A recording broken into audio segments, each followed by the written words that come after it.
muy orgullosa de estar aquí y estoy muy contenta de compartir esta experiencia con ustedes porque es algo que todos ustedes tienen el potencial de hacer también. Entonces solamente abrirnos la posibilidad de hacer cosas que nunca hemos hecho o cosas que parecen inalcanzables o muy grandes. Entonces les voy a presentar primero en general lo que es el Everest y después un poco paso a paso cómo logré este sueño, no solo para mí sino para Guatemala, y solamente un recordatorio para toda la gente de cómo los sueños sí se pueden cumplir.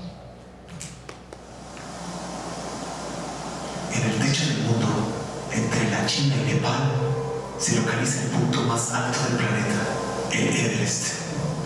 Por años se ha considerado el reto más alto para montañistas y un símbolo de resistencia y conquista humana. Para tener más posibilidades de éxito y menos riesgo de morir en el intento, se requieren años de entrenamiento, una preparación mental incorruptible y la disposición de desafiar los límites del cuerpo humano. Una expedición requiere de incontables horas de trabajo, logística y recursos. La comida para una expedición podría alimentar a una sola persona por 17 años. El desgaste físico solo se puede contrarrestar obligando al cuerpo a comer y beber, porque a esa altitud el apetito y la sed desaparecen. De día y de noche el frío ataca al cuerpo, arrebatando la preciosa energía que tanto se necesita y desafiando la fuerza mental y la motivación. Conforme se va subiendo, el oxígeno va reduciéndose, disminuyendo el equilibrio y la clareza mental cuanto más se necesita. Escalar el Everest requiere grandes habilidades físicas y técnicas y pone a los escaladores en una situación en donde caerse no es una opción. Y mientras la grandiosidad de los Himalayas ofrece vistas indescriptibles, el más pequeño error o distracción podría ser mortal.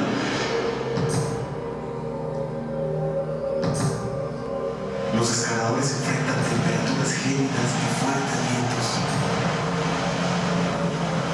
El cuerpo pierde su reserva de energía.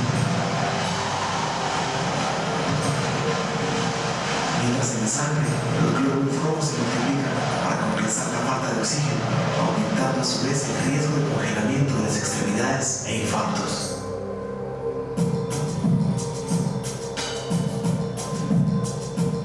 Con cada paso hacia la cumbre, el desafío se vuelve más y más difícil.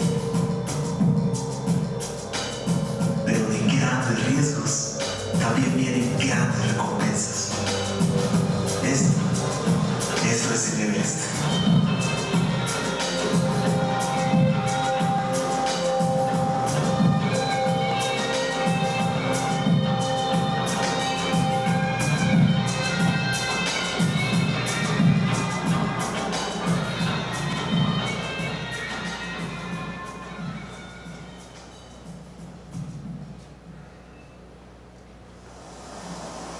Bueno, y creo que la experiencia se ve bastante lejana, espeluznante, o no sé cómo la habrán visto ustedes, porque cada uno de nosotros tiene una percepción diferente de la misma cosa.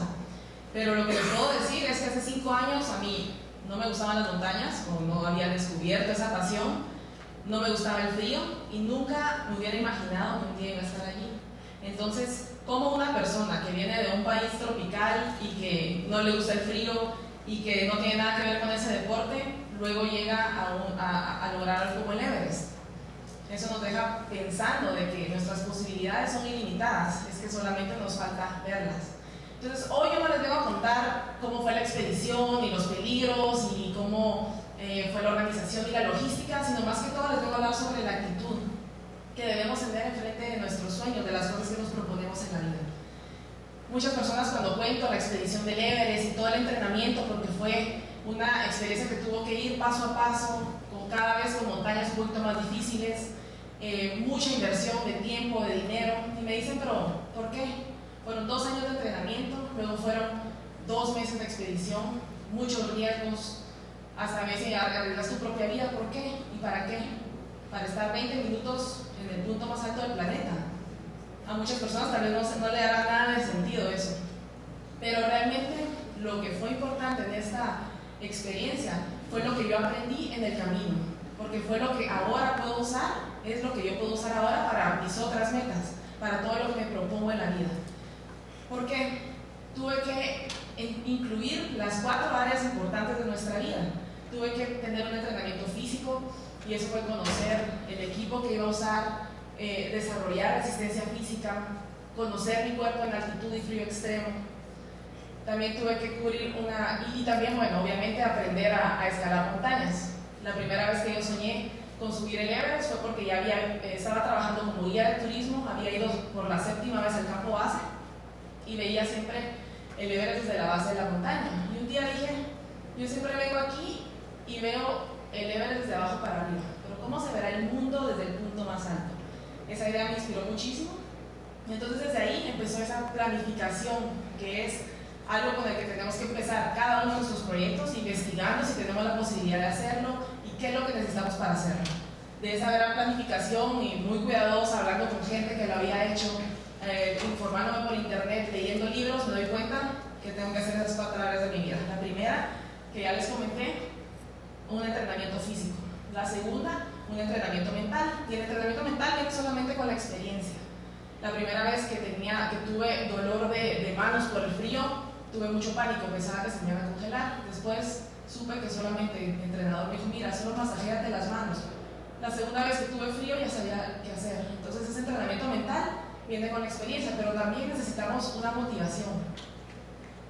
Y esa motivación viene desde la mente también. Yo tenía que visualizarme llegando a la cumbre cada día para que yo pudiera cumplir con mis 2 años de entrenamiento. Cada día cerraba los ojos y lo primero que me levantaba es, yo estoy dando los últimos pasos hacia la cumbre, tengo que estar preparada para ese momento. Entonces eso fue muy importante. Después, claro que tenía que adaptar toda mi vida práctica, mi trabajo. De repente yo trabajaba como guía de turismo para grupos culturales, por ejemplo. Entonces empecé a trabajar solamente para grupos de aventura, para que yo pudiera entrenarme mientras trabajaba. Al mismo tiempo trabajaba 6 meses al año, con lo que lograba ahorrar todo lo que necesitaba para mi entrenamiento. Y también sabía que para escalar el Everest es una expedición muy cara, yo no hubiera podido costeármelo yo sola, por lo que iba a necesitar patrocinios, pero no podía presentar primero algunos resultados. No solamente me levanté un día y dije, bueno, quiero escalar el Everest, sino que tenía que decir, bueno, ese es mi currículum de montaña, eso es lo que estoy haciendo, ese es mi plan de entrenamiento, eso es cómo pienso devolver a los patrocinadores esta experiencia o su inversión. Y créanme que no fue difícil, porque los obstáculos en el camino son bastantes. Y por último, la 4ª área de mi vida, el área espiritual, que es muy importante, porque yo sabía que el 10% de las personas se mueren en el Everest. Y mientras yo estaba entrenando, estaba reduciendo esa posibilidad, pero al mismo tiempo yo sabía que era una posibilidad de morir. Entonces yo creo que tenía que tener muy claro mi propósito en esta vida.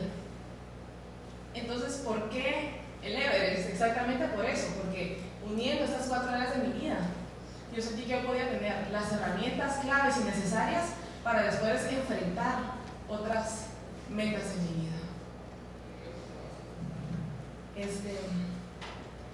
Algo que la expedición me dejó, y también viajando por esos lugares, es que la percepción de cada uno de nosotros es diferente. Entonces, para mí el Everest puede representar un desafío deportivo, por ejemplo. Para la persona de esos lugares, la cultura del lugar significa un lugar sagrado, es en donde vive la diosa madre de la tierra. Para otra persona puede ser el paralelo en su vida de decir es mi sueño, mi meta más grande. Entonces, el mismo objeto es visto desde diferentes perspectivas. Y yo ahí entendí de que para poder trabajar en equipo, porque todas las metas se llevan a cabo solamente con la interdependencia entre las personas y entre las cosas, yo tenía que aprender a respetar y a tolerar los diferentes puntos de vista.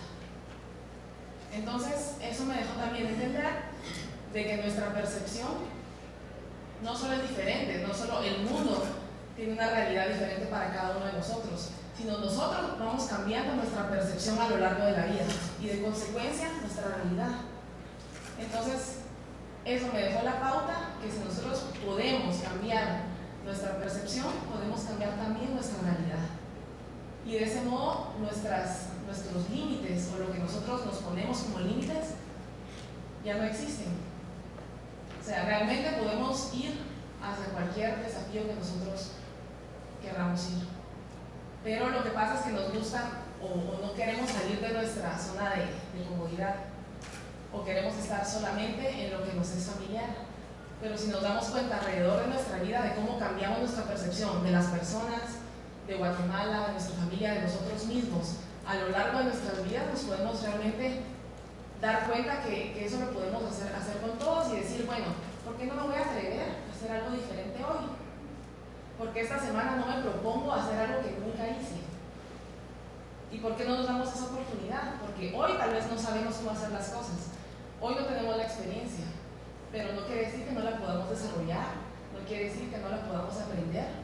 Entonces yo los invito a que, si aún no lo saben, definan y piensen en cuál es su Everest y que vayan hacia él, con planificación, paso a paso, poco a poco, de manera constante y perseverante, porque así vamos a llegar todos a nuestros sueños. Y no solo eso, que la motivación y el propósito no sea individual, sino que a través de nuestra experiencia y satisfacción y realización de cosas, podamos ayudar a otros en el camino y tener así, somos células de un gran cuerpo que es Guatemala, y si nosotros somos las células sanas, vamos a hacer que Guatemala sea un mejor país. Entonces eso es todo. Muchas gracias.